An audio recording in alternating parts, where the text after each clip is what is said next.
Greetings and welcome to Flesh Wound Horror Live. I am Flesh Wound Dan, joined by producer Todd. Good evening. And Mike Kruger. Welcome to prime time, bitch. How are you gentlemen doing tonight? Doing well. You've been deep in training for the Slovakian death match, I know, so it was awesome to have you here tonight. Yeah, I've been ripping my fucking toenails off and sticking needles into my taint. But cutting eyeballs off little Asian girls and all that fun stuff. That's training next week. Oh, okay, that's next week. Yeah, this week is all about inserting and ripping things off my flesh. Next week is the torture portion. Dimitri's down in Moscow training hard too, so you gotta. He's over there fucking stabbing bears with scissors. I saw him do that shit earlier. I'm just picturing the Rocky IV montage with Dimitri now. He's just sitting there with a pair of scissors, stabbing like some meat.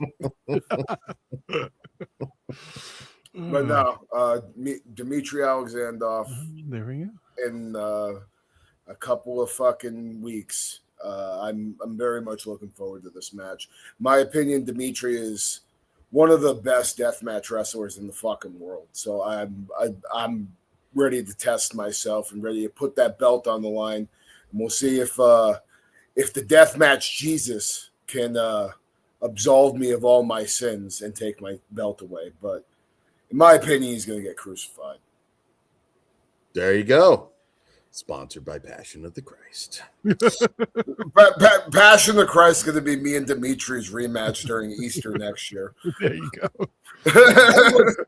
That was floated, but I was like, yeah, maybe not Passion of the Christ. If we did, imagine doing a Passion of the Christ death match in a church. There is the LA church, but that's where my mind went. Okay. All right, and Dan, don't forget, tell them tickets now on sale. Where can they get them at? Yes, GardenaCinema.com. Tickets are now on sale. You can also link to that through fleshwoundfeatures.com.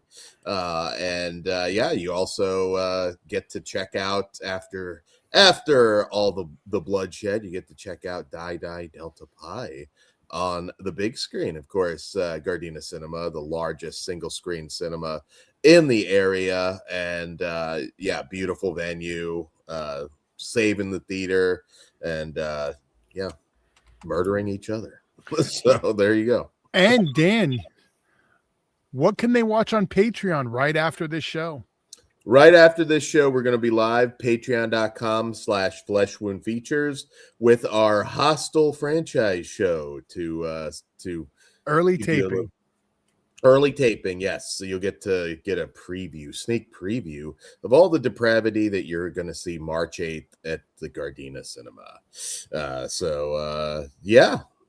I'm very excited. Slovakian death match, and we're not done with announcements. There's other stuff still coming, and I'm excited.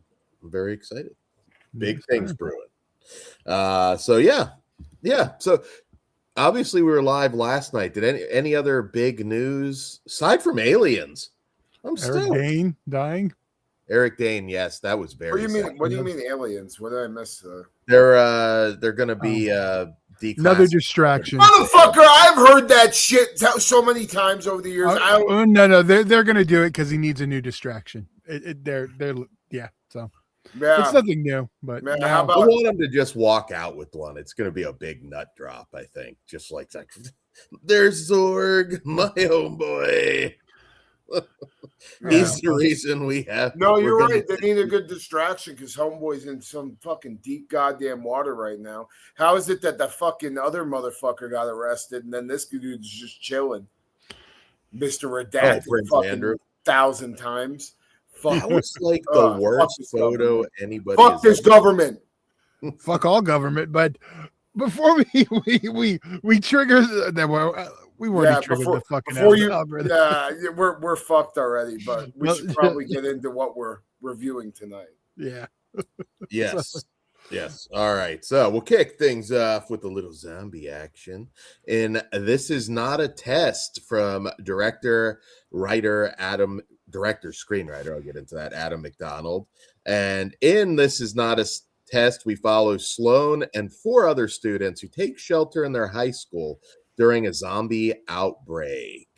So short and sweet. To expand on that a little bit, this is actually a film adaptation of a 2012 novel from Courtney Summers, very popular zombie novel back then. And if you're on this director, he has he's done quite a bit. Pyewacket, which is a film I'm quite fond of. Also, Backcountry, the Killer Bear movie, Out Come the Wolves. He's also directed a lot of the slasher TV series, Hell Motel, and he's also the voice of John Carver from Thanksgiving. So this director's got some really cool genre credits. So I thought I would talk a little bit about before we get into the movie too deep. It's funny because obviously I've got a buddy, Lauren Dixon, who wrote a book back in 2009, predating all of this, called The Lifeless, which if you've read it, you know there's some very similar themes. He got ripped off by a movie called Detention of the Dead. And if you've ever read this, A Detention of the Dead, like they just like straight up like copied his book, like Eric, everything, like they just fucked him.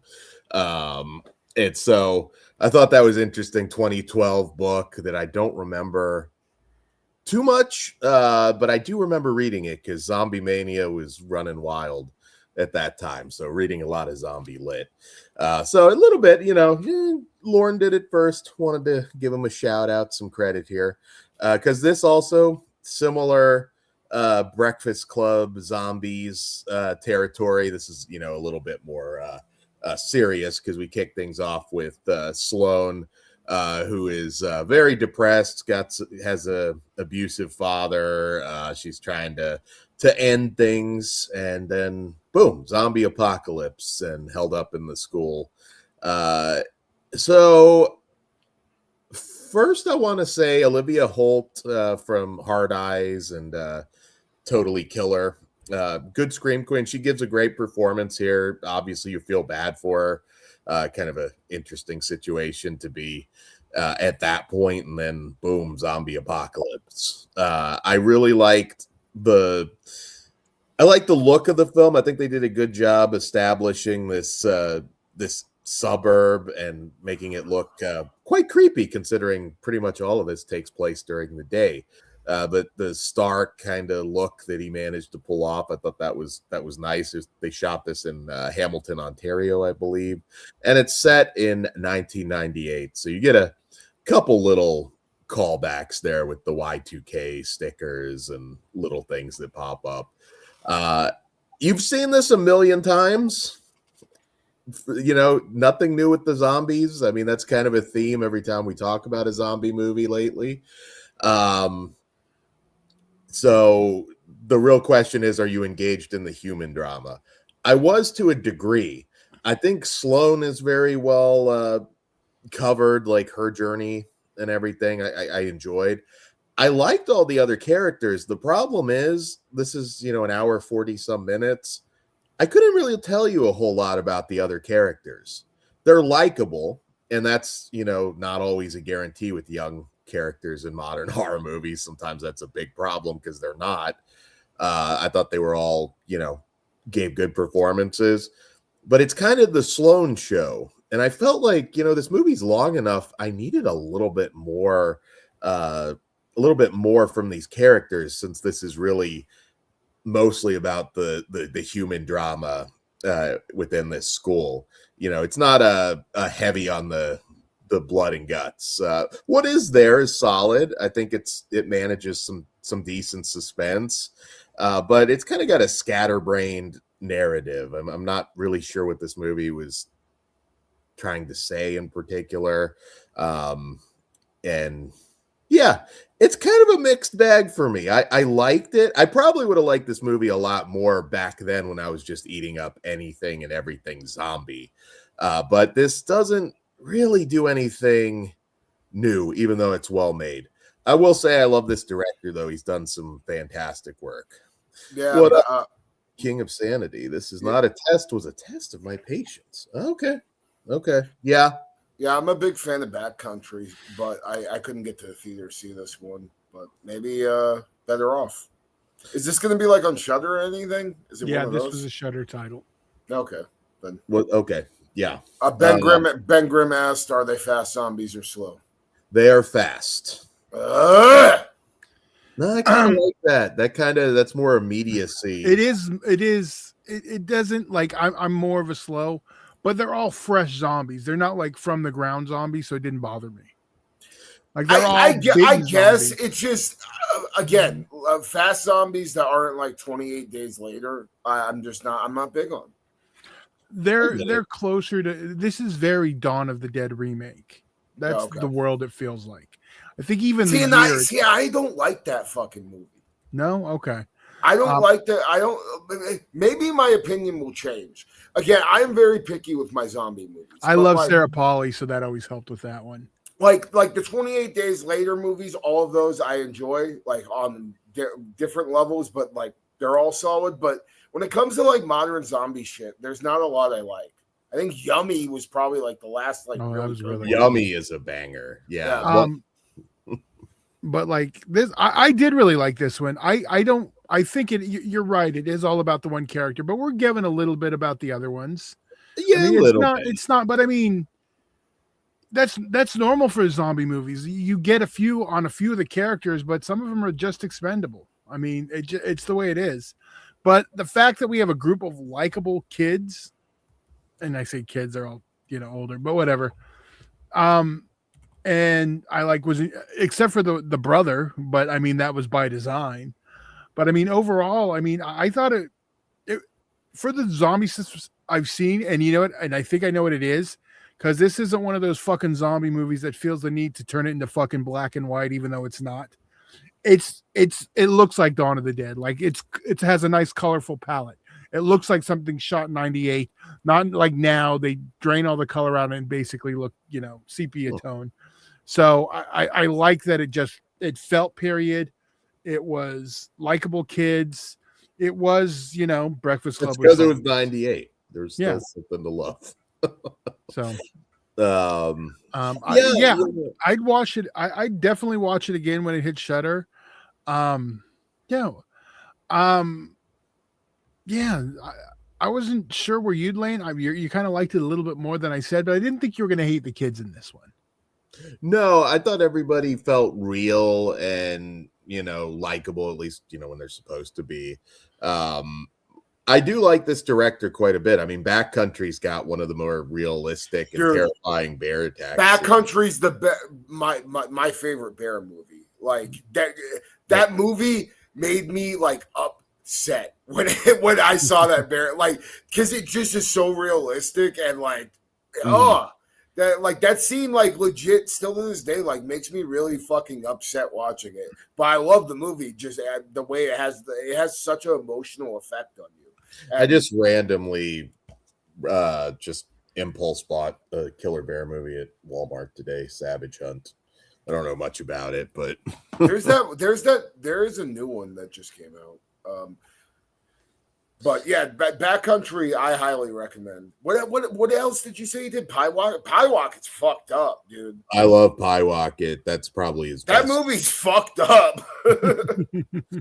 Yeah, he's done some good work. I don't know. Like I said, I don't think this one is going to help you out too much on the zombie burnout scale. Like if you're just at that point where you just, don't care. I disagree with that because I am burnout on zombies, but I had fun with this one. I am shocked actually, Todd, because I did not think that this one would do a whole lot for you. So that's interesting because I didn't go into this predicting that you'd like this one. No, I had a real good time. Yeah, why not? I enjoyed it. Don't get me wrong. It's just it doesn't take itself too seriously. It's just I like survival horror one location, and that's basically what this is. Yeah. And it doesn't matter if it's zombies or what. Like Assault on Precinct 13, one of my favorite films.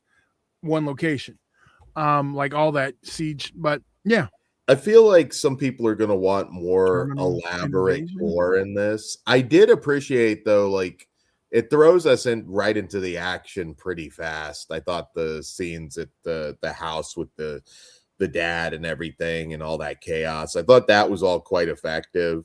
And that You know, whole opening is very Dawn of the Dead 04. yeah, I should say there's no humor in this. This is not a yucks kind of zombie movie. But it's still the tone isn't too heavy though either. Oh wow, I'm surprised considering I don't want to spoil things, but you know, there's some pretty heavy shit as far as, you know, what happens with them. But yeah, Sex, no, with, sex with furniture is not cheating. That is the greatest comment of all time.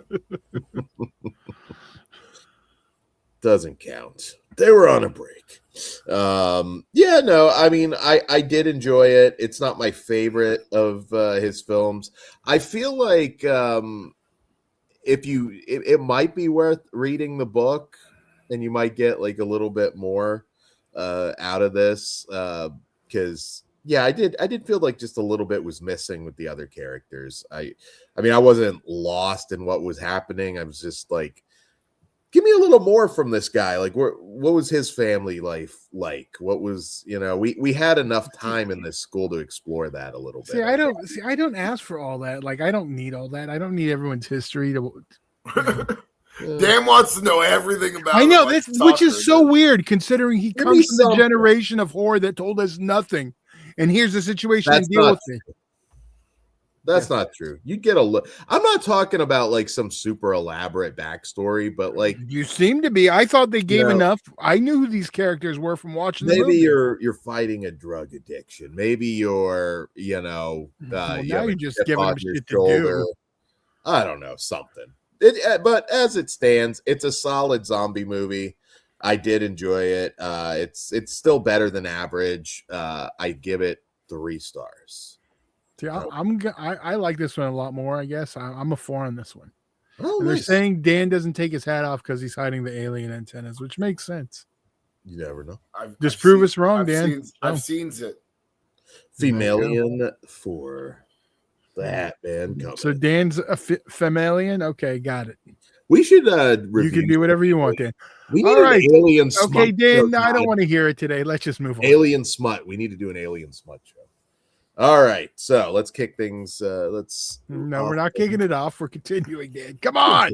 Sorry, Yeah, I know you're fucking all horny for aliens now. I get it. Yeah, I want to do a horny alien show. Yeah. All right, so up next from director Gavin Polone and writer Andrew Kevin Walker. I'll give a little bit of background on this. Psycho Killer. And in this film, a police officer tracks a killer after her husband, a highway patrolman, becomes one of his victims. So before we get into the movie itself, I want to say there's a little bit of history at this one. It's from the writer Andrew Kevin Walker of 7, Sleepy Hollow, 8mm, Brain Scan, Hideaway. It's done a lot. Helped also write Event Horizon, if I remember correctly. Yeah, huge credits there. And that's kind of what the whole advertising campaign was, just a writer of 7. Yep. And I'm going first. Like, this is my shit. This is my movie. Fuck, I love this thing so fucking much. Man. I thought you would. Like, dude, like, again, just fucking basically throw me in this fucking Cronin from Hellboy looking mask, and that's essentially what my wrestling gimmick is. And you know, the guy was a pro wrestler. No shit. James Preston Rogers. He had a WWE development deal way back in 2006. Well, good for him, dude, because he is a menacing presence on screen. I love this character, man. And there's a certain scene where like he goes and hangs out with a bunch of Satanists and realizes they ain't about that life. And that may be like one of my favorite things I think I've ever seen in cinema. Like, it just, there's so much in this movie that appeals to me. And the shit I'm into. I mean, I play a fucking satanic maniac wrestling character, like, and this has given me material that I'm going to be eating off of for years now. When I retire, I just want to be Malcolm McDowell in this movie. I just want like a bunch of hot goth chicks doing my bidding. I mean, there's Bieber in this damn thing. Yeah. Well, and that's the other thing is there's a couple of like really just awesome shots in this movie. I mean, the cinematography in this thing. This is a first-time director, and the cinematographer that he got to do this thing just shot. They shot the fuck out of this movie. I love the POV like of the reflection from the killer when he's not wearing his mask, his sunglasses. It reminds me of that fucking cover. I think it's called like I think it's a movie called like Watch Me Kill or something like that. Mm-hmm. There's a cover of an old like I think it may be like Italian. Oh, do you know what I'm talking about? I think so. Watch Me When I Kill. Yeah, Watch Me When I Kill. It looked like he was purposely making it look like the cover of that movie during certain shots, and then you're seeing shit happen in the reflection of the sunglasses. That I just thought was really, really fucking cool. On top of just all the crazy shit we got like this fucking massacre, this axe massacre scene, and blood flying everywhere in slow motion. Like it was just real. There's so many awesome things about this movie if you're a horror fan, and just in general, if you like Seven, this is what I would equate like Seven and Longlegs having a baby. Very different tone. I'll get into that, but let me fucking finish what I was saying before you get on your high horse, Dan. I'm on the high horse. Fucking, to me, the best way I would describe this movie is it's a slasher movie, but it's basically Seven and Longlegs had a baby. And put those two things together with a slasher, and that's what this movie equated to. And I think that is really fucking badass, really awesome. This is going to be the one to beat for me this year. I fucking already want to see it again, and I loved it. Maybe we get James Preston Rogers out of retirement. He worked under the name Big Deal. Just Krueger versus Psycho Killer at last tournament too. That would be funny. Let's license it, get him in Psycho Killer gimmick. That'd be badass. I did want to also say this script for this goes way back to 2007. This is just one of those movies that they've tried to make for a long time. Eli Roth was attached for a minute. Gavin Polone was supposed to make this in 2010. It's just got a long history. And it's not the movie that I was expecting it to be at all. By the trailers, I was really expecting something more along the lines of a Longlegs, aesthetically similar, I suppose. But like, this movie, if I had to pitch it to people, I would say it felt like a canon movie. An old school canon plot. I'm not going to even reveal what this killer's end goal is because that's fucking crazy. It's insane. I love it, dude. It's something that canon would have been all over because I was like, not in a million years was I expecting it to go to that lengths. And it's something mixed with that. Like you give this guy like a fucking sort of like guitar weapon or something, and it could have been right at home with a rock and roll nightmare sort of thing. It has a lot going on, and nothing that I thought I would actually get out of this. I really thought this was going to be a very, disturbing, scary. Like, I'm glad I watched zero trailers going in. Dude, not the movie I expected. Literally, I got like a maybe like 15-second teaser, and as soon as I was like, "Yep, okay, I'm sold." You can tell like that this I think has been a lot happened along the way. There are some serious script issues. I'll give you one example because it's not a spoiler. So there's a big fight scene, and this is heavy on the action. I mean, this is like an action horror movie where there's a fight scene at a motel. There's like a jump, and it almost feels like it didn't even happen because like there's just something missing there. This movie has had some edits, and there's definitely some missing shit. Some characters that felt like they had a little bit more to do, and they just did some hacking on it.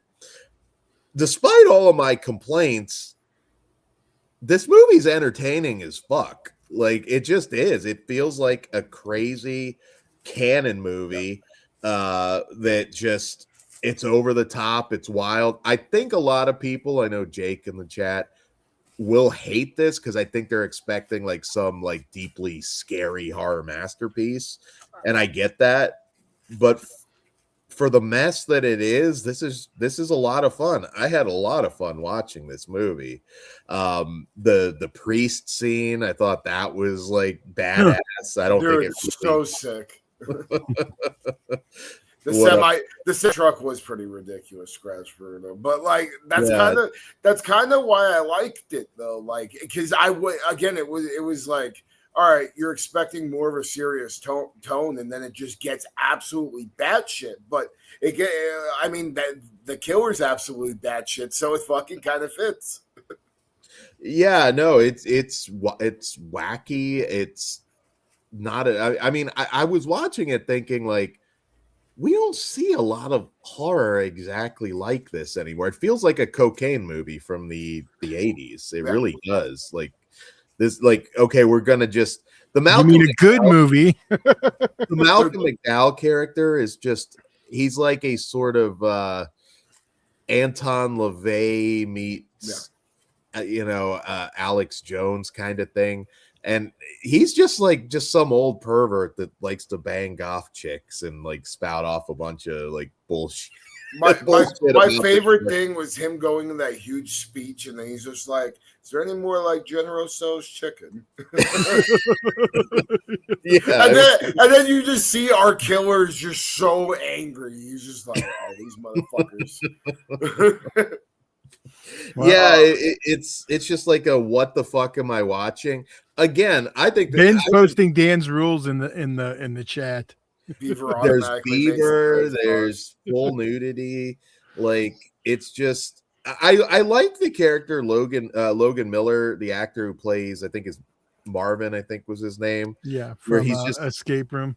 Yeah, he's just kind of like a and here is our temple to the Dark Lord. It's like this. He's given the tour and everything. Can we have a spoiler section? Because I want to say, I need to say something about that character. Yeah, but if as long as it's behind the wall, that's fine. All right, yeah. There's something about this, as flawed as it is. Like, it entertained me. What can I say? I'm not going to argue with anybody who thinks it's a piece of shit, because I think there's going to be a lot of that. I'm going to argue it's not a piece of shit, but it's just like saying there will be people that say it, and I get it's not for everyone. One of the people that I read today, I won't say too much, but it was a former ROH owner, and all I wanted to say was, sorry it wasn't Jeepers Creepers, but I couldn't comment.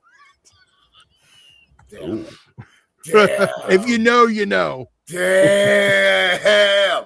Not going to say any more on that to prevent further damage to my career, but no, like I'll argue like it's not a piece of shit if you're able to strap it and have fun. I mean, if you're a horror fan, then half of our genre is a lot of just strapping in and going for the ride, and I mean, I think this takes you on a good one.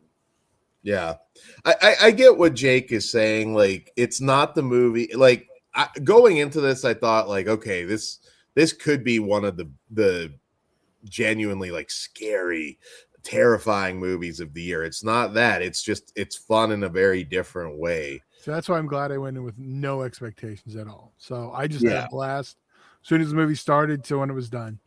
It was just a good fucking time. It was outlandish. It was fun. It was had Chuck Norris going after this guy.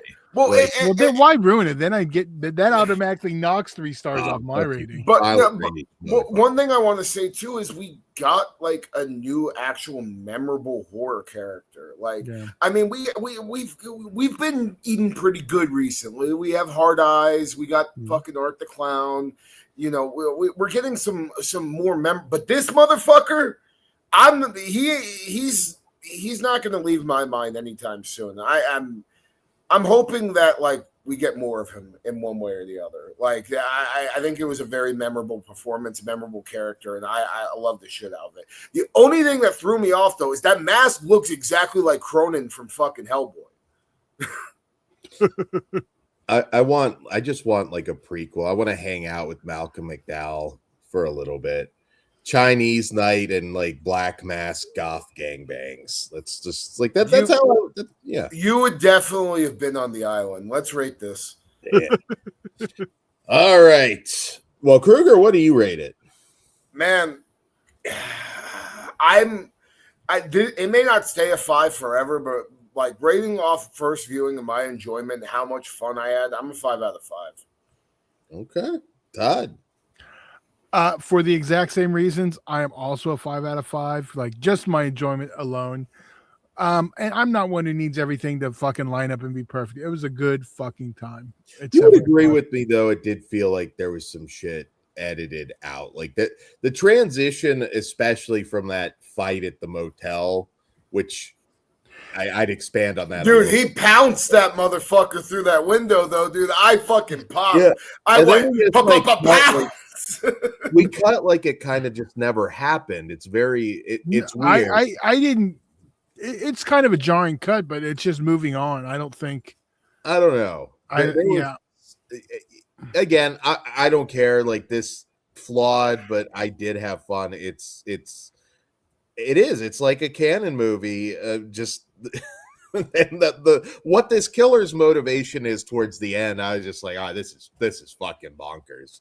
This is way more than I was expecting it to be. If you're going in expecting 7, you're not going to get that. No, it's an action. Like I said, Bronson going after him. But I mean, the 8mm comparison, that is more action oriented. That actually does compare a little bit closer. Yeah. This is just 8mm, I would say, is a little more grounded, but yeah. Maybe if you did see this and didn't like it, go in like imagining if it's like an old school canon type film, and maybe it'll hit you a little bit different. This could be an expectation issue. I'm not 5. I'm 3.5, but I did have a great time at the crazy. Movie. This is from Disney, though, right? Yeah, Fox, right? Yeah. That was the one weird full thing. Bush in Disney. Full Bush, yeah. Thank you, Mouse. There's no Bush, in fairness. The Satanists do keep it fair there, but okay. Yeah. Pelvic. Sorry, Dan. I don't know the proper way to say the. They didn't even like too. It was like the ladies. Like I thought for a second. He didn't even correct me, and he hates Bush. I thought Malcolm McDowell was about to hang brains there for. Dan would have been so excited. Yeah, probably. He should have slipped in the old In and Out, and I would have been happy. I did pop to see him though. God damn, that motherfucker looks old as shit now though. Yeah. General Tso's chicken and top beef. That's America. That's the truth. All right, guys. So, let us know what you think about these two movies. I know opinions are going to be all over the place for these. We are going to be live with our Hostel show to preview Kruger's match, the Slovakian death match. We're going to review all 3 movies over on patreon.com/fleshwoundfeatures. It all starts at just $1. You help support us. You help support Welcome to the Grindhouse. Once again, March 8th. Get your tickets now, GardenaCinema.com. Save the beautiful Gardena Cinema. And you get to enjoy one hell of a wrestling show with our signature horror movie stipulations. And after you're done with the wrestling show, you get to go in and hang out, watch a slasher movie, Die, Delta Pi. This is going to be one hell of a show. I think you guys are going to have a blast. Shit, Texas, how are you? Shout out. Yes, favorite negative renegade. We love you, Texas. Don't see you here often enough. So you can check us out over there on Patreon. Some other programming notes. Todd, I know we've got a lot of stuff dropping in the next week. So keep your eyes out. We got some solo not solo, but one-off review shows that are going to be dropping. And what else do we have to pimp before we go over to Patreon? Well, next week you'll be, if you're not a patron, you can see the Hostel show. We'll have a Hood Approved coming up probably this weekend. We got another double feature review, and yeah, I think that's all we got. So just under a half hour, top of the hour, at 7 o'clock, 10 o'clock, depending where you're at. Okay, so we'll be live on Patreon. Come hang out with us, guys. We appreciate it. Good night for now. We'll see you over on Patreon. Money's on the dresser. Whatever you do, don't fall asleep. Hail Caesar.